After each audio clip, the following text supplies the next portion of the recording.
मित्र विशाल भाऊ गायकवाड आपल्या जालना जिल्ह्यात प्रसिद्ध आहे.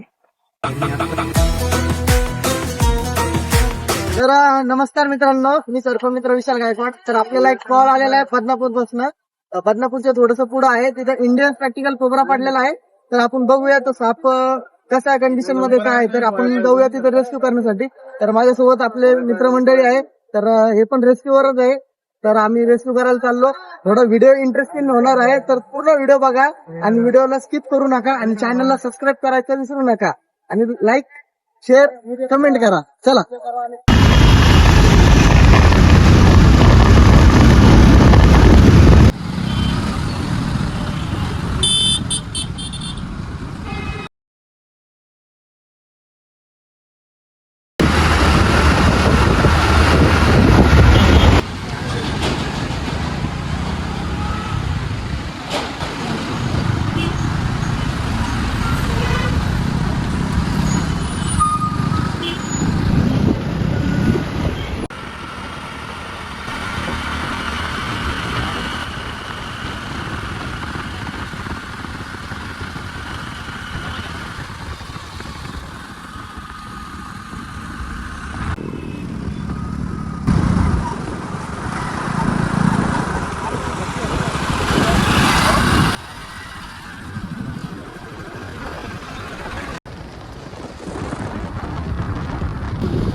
अरे बाबा साप पडेल.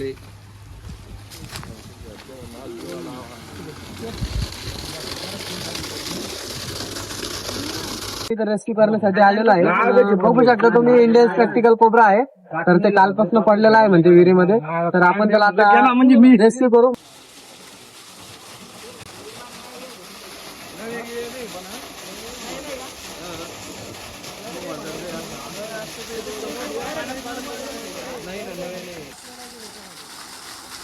या आवाजाला किंवा मी तुझा सर्व दिले मोठा रुपये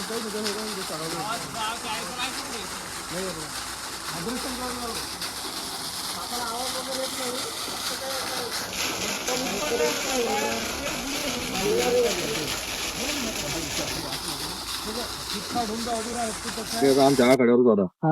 पण मग दिवसाचं काय रातचं पाडा तर आतमध्ये पडलं म्हणजे काही बिळ वगैरे नाही ना आतमध्ये? नाही, आतमध्ये बिळ गिळ काही नाही, म्हणजे कसं आतमध्ये गेला समजा याच्यामध्ये साईडला ते तर पण आता काही नाही. पण आज 10-15 वर्ष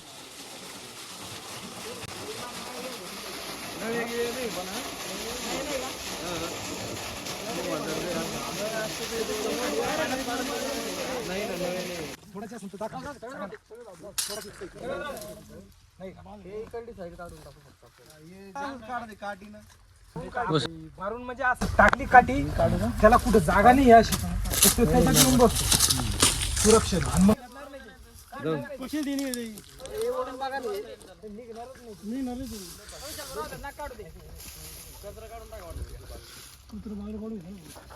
कुठं नाही काठी गोड्या ओढे ना.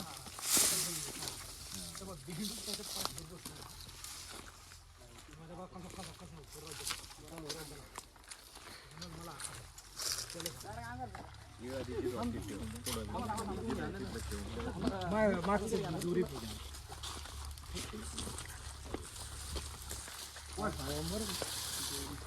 स्टिक आणून घ्या. स्टिक आणून खाण्याचं गाडी लावलेली बॅग पण हे काटा लागल्यावर मरूनच जात असं. नाही सापाला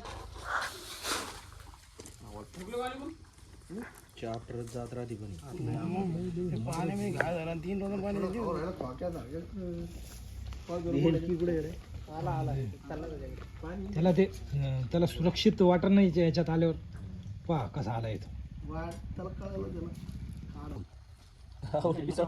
राहुल. हे पाय ना, तू पाहिलंच नाही हे काय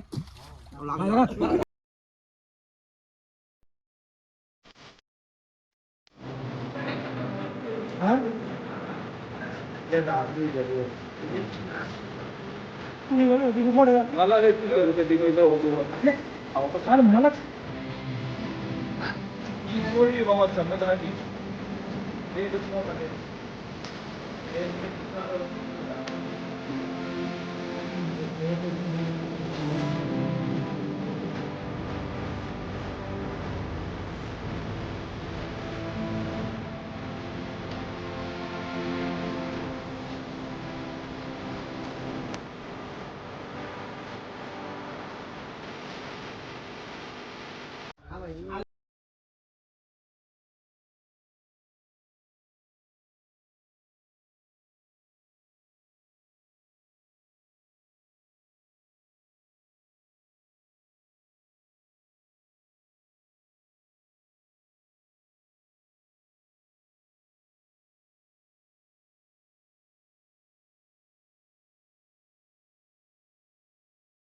विशाल भैया गायकवाड सर्पमित्र तरुणाला घ्यासारखी डेअरिंग घ्या तरुणांनो.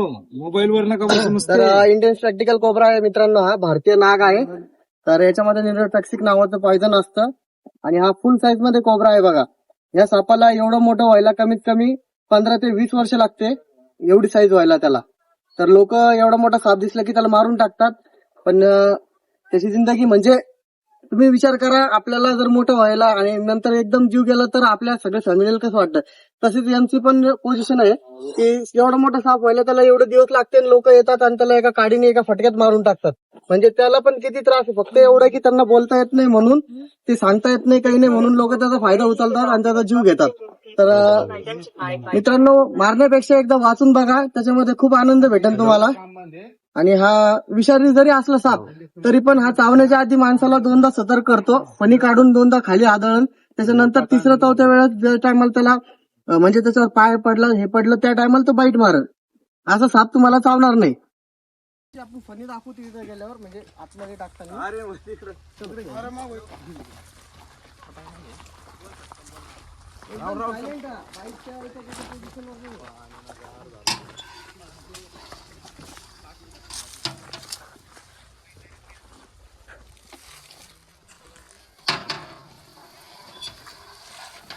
पाठी गरम असून ती पाठी गरम नाही ती.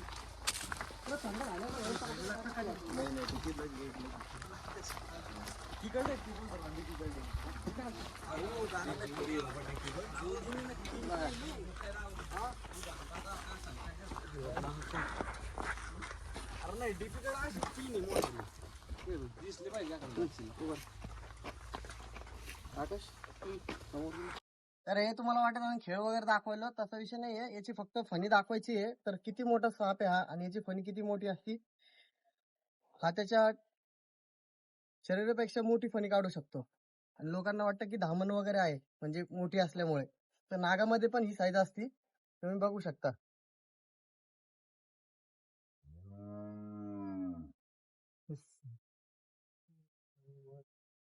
पाण्यामध्ये पडले हे बघा, जवळ यायला तरी बाईट मारायला नाही.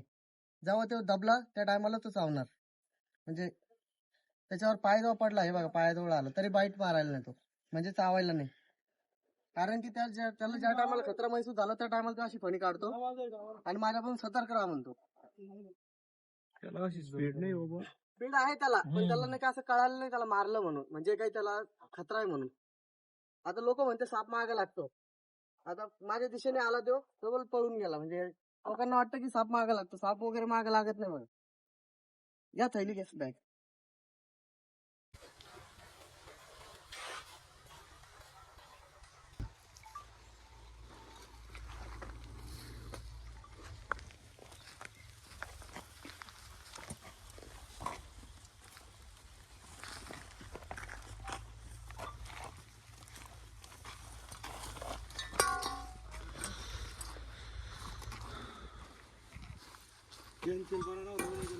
नाही तर नाग आहे. तो शांत होता, वयस्कर होता. आणि नाही आणि थकला ना तो. अच्छा अच्छा. बाकी कोणत्या तुमच्या जनावराला काही चाववा वगैरे कोणाला काही त्रास काहीच त्रास नाही ना. म्हणजे हा विषारी साप असून पण इथं म्हणजे माणसाला कोणालाच काही धक्का नाही बरेच लागला. झालं कोणचा कोण साप हा ना, दिसला पण कोणाला काही अशा हे म्हणजे धामणी हे वगैरे नाही केलं त्यांनी. या रूम मध्ये अशा जाताना आम्ही खोलून हे पाहिले बघितले ते. पब्लिक इकडून या. मला दाखवलंच ना आता. मित्र विशाल भाऊ गायकवाड आपल्या जालना जिल्ह्यात प्रसिद्ध आहे. त्यांनी आत्ताच आमच्या गट क्रमांक 175 अरविंदराव काटकर यांच्या विहिरीमध्ये आत्ताच रेस्क्यू केलेला नाग आहे. भारतीय प्रजातीतील त्यांनी बरीच माहिती दिली, त्यात व्हिडिओ बनवले आणि त्यांना हे प्रात्यक्षिक आम्हाला दाखवलं की स्वतःहून कधीच अटॅक करीत नाही नाग. त्यांनी त्यांच्या पायाजवळ आणून दाखवलं. त्याला कुठले तरी असे काही चाहूल लागली का मला आपल्या जीवाला खतरा जर वाटला त्याला धोका, तर त्याच वेळेस तो दोनदा माणसाला जे येतं सावधान करतं आणि त्यानंतरच दंश करतं. तर आता त्यांनी एका नागाचा जीव वाचवला. आम्ही तर त्याला मारून टाकणार होतो कारण आमच्याकडे जनावर शेता पाहून शेतकऱ्याचे साहजिक आहे. तर किती वर्षापासून तुम्हाला इथं हा साप दिसतो?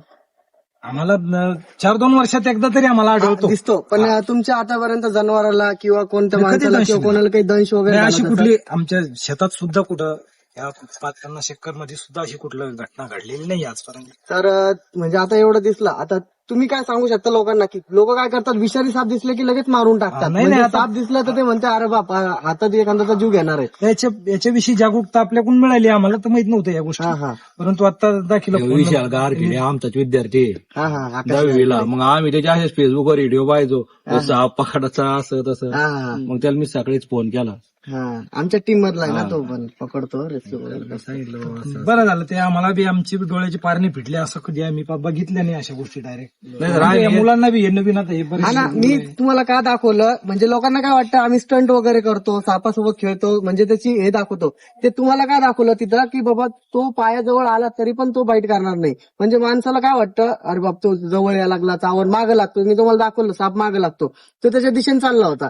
त्याला जी जागा भेटली तो तिकडे निघून जाणार. लोकांना वाटतं साप मागं लागला. लोकांचे खूप मोठे अंधश्रद्धा आहे ना. अंधश्रद्धा आहे ना. सापाविषयी खूप सारे अंधश्रद्धा आहे लोकांमध्ये की गाई म्हशीचं दूध पिणार म्हणे. आता गोठ्यात गाय बांधत राहते म्हणे म्हशी, ते आमचं दूध पिऊन घेते म्हणे म्हशीचं. सापान जर दूध पिलं तर आणि ह्या 2 दिवसापासूनच जवळपास 2 दिवसापासून उपाशी असं असं मला वाटतं. विहिरीमध्ये पडलेला होता. डिअरिंग बिन वाटत नाही एवढं ना.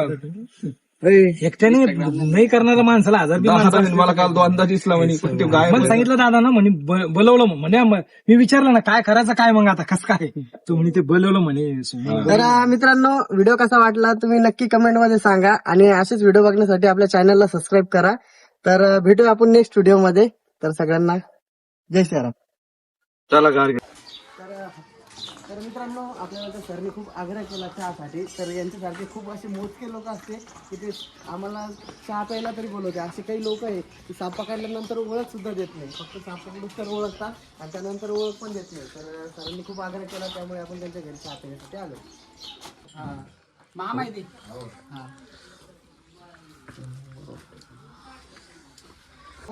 खेळ दाखवायला लागलो वगैरे फक्त आजीला लोकांना दर्शन घ्यायचं काय तुपाचा म्हणलं काढणार सुखाचे ठेव महादेव काका आणि पाहणार बी सुखाचे ठेव. ठीक आहे. जनजागृतीसाठी दाखवणं हे काय स्टंटबाजी नाही. जनजागृतीसाठी दाखवू राहिलो ना. बरोबर ते हा आम्ही काय खेळ झालं फक्त हा निश्चित. अरे बाप हारडा वरडा नाही म्हणजे देव हारडा वरडा करू नका. म्हणजे काय होतं मग पुरी पब्लिक गल्ली नाही जाऊ बाबा आयला कशाला हा. कुठं लिहिलंय? जालन्याची आजी असं का? हो ते तर काय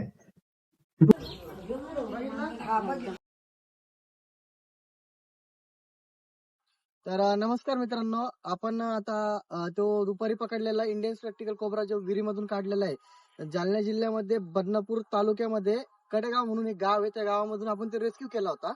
तर आपण त्याला आता सोडण्यासाठी इथं निसर्गाच्या सानिध्यामध्ये आलेलो आहे.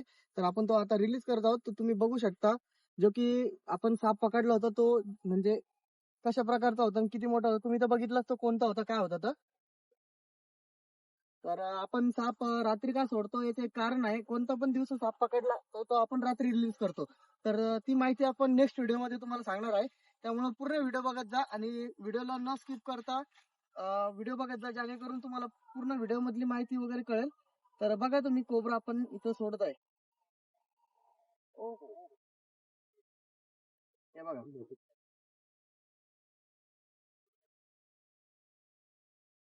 पकडला. पकडला ना?